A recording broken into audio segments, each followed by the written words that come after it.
कांग्रेस के वरिष्ठ नेता और राज्यसभा सांसद दिग्विजय सिंह ने बीजेपी के वैसे नेताओं के नाम लेकर ट्वीट किए हैं जो आईएसआई के लिए जासूसी करते पकड़े गए या फिर हिजबुल्लाह जैसे आतंकी संगठन को चंदा देते हैं। अपने एक ट्वीट में दिग्विजय सिंह ने लिखा है कि भाजपा के मध्य प्रदेश आईटी सेल में ध्रुव सक्सेना पाकिस्तान की आईएसआई गुप्तचर एजेंसी के लिए जासूसी करते पकड़े गए तो शिवराज डाबी अमेरिका में फ्रॉड कर भागे हुए तड़ीपार हैं। मामा ने भाजपा में सच्चे देशभक्त चुने हैं, जिन्हें जेल में होना था वे भाजपा में हैं। नड्डा जी कुछ कहना चाहेंगे?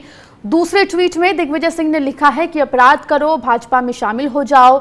नड्डा जी, मोहन भागवत जी, ये राजू सबनानी कौन है जो हिजबुल्लाह जैसे संगठनों को चंदा देता है, एकल विद्यालय संगठन को चंदा देता है? हिजबुल्लाह कौन संगठन है? गूगल पर जाकर देखें, क्या यही आपकी देशभक्ति है? ईवीएम छोड़कर मैदान में आओ, सब पता चल जाएगा। वहीं एक और ट्वीट में दिग्विजय सिंह ने न्यूज चैनल्स पर दिखाई गई इन खबरों का लिंक शेयर करते हुए लिखा है कि क्या इन चैनल्स पर भी भाजपा एफआईआर दर्ज कराएगी।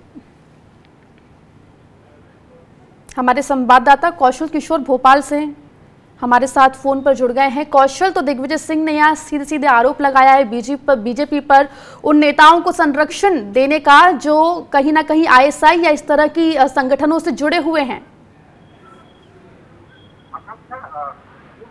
दिग्विजय सिंह ने 2 दिन पहले एक ट्वीट किया था जिसमें भारतीय जनता पार्टी के आईटी सेल के जो प्रदेश संयोजक हैं जी, कौशल से हम जुड़ेंगे दोबारा। हमारे साथ कांग्रेस प्रवक्ता आलोक शर्मा जी भी जुड़ गए हैं। आलोक जी, तो यहाँ पर दिग्विजय सिंह ने ट्वीट किया है, उन तमाम लोगों के नाम लिए हैं जो बीजेपी में शामिल हैं और आईएसआई के लिए गुप्तचरी करते पकड़े गए या हिजबुल्लाह जैसे संगठनों को चंदा देते हैं। देखिए, मुझे लगता है कि बीजेपी का हमेशा से राष्ट्रवाद कपटी राष्ट्रवाद रहा है। इनको राष्ट्रवाद का र भी नहीं पता है, चाहे वो ब्रिटिशर्स का टाइम हो चाहे आज का वर्तमान समय हो। देश को कैसे गुमराह किया जाए और गुमराह करके उसको राष्ट्रवाद का नाम दे दिया जाए, ये बीजेपी की हमेशा से पद्धति रही है। आप देखिए कि किस तरह से मध्य प्रदेश के तमाम लोग आईएसआई के लिए एजेंट का काम करते हुए पाए गए हैं, किस तरह से तमाम लोग ऐसे पाए गए हैं जिन्होंने फंडिंग के जरिए बीजेपी को मजबूत किया है। जेपी नड्डा जी और तमाम लोग एक दिन बहुत कह रहे थे कि आरजीएफ जो राजीव गांधी फाउंडेशन है उसमें पैसा आ गया है, 90 लाख आ गया, 90 लाख। जब पता चला कि पीएम केयर्स फंड में 10,000 करोड़ के करीब चाइना और चाइना की कंपनियों ने दिया है, तो मुझे लगता है कि बीजेपी के तमाम नेता चुपचाप जो है तहखाने में चले गए और बहुत सारे जो टीवी एंकर्स बहुत उछल उछल के कांग्रेस के लिए मुखालफत कर रहे थे, वो लोग भी चुपचाप शांति से बैठ गए। आज अगर मेन मुद्दा है तो वो सीधा सीधा ये है कि चाइना को कैसे सबक सिखाया जाए।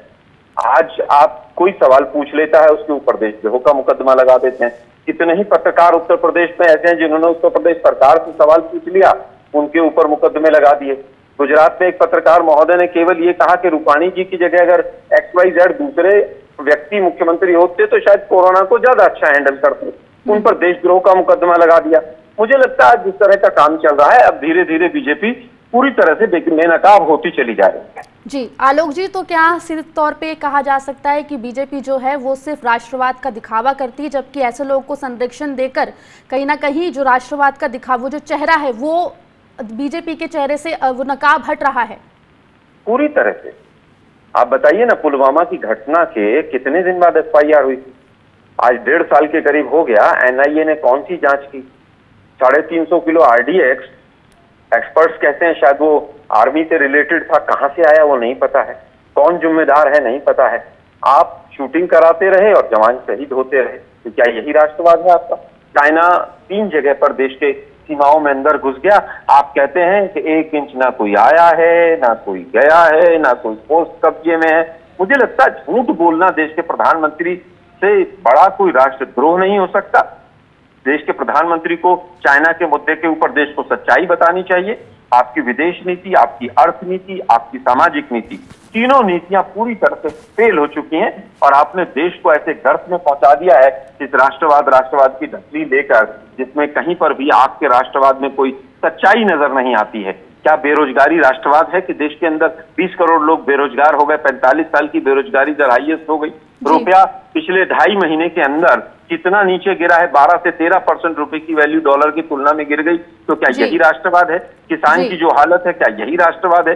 मुझे लगता है राष्ट्रवाद क्या होता है पता ही नहीं है। राष्ट्रवाद जो बीजेपी बोलती है वो उसका दिखावा है। बहुत बहुत शुक्रिया आलोक जी हमसे जुड़ने के लिए और बात करने के लिए।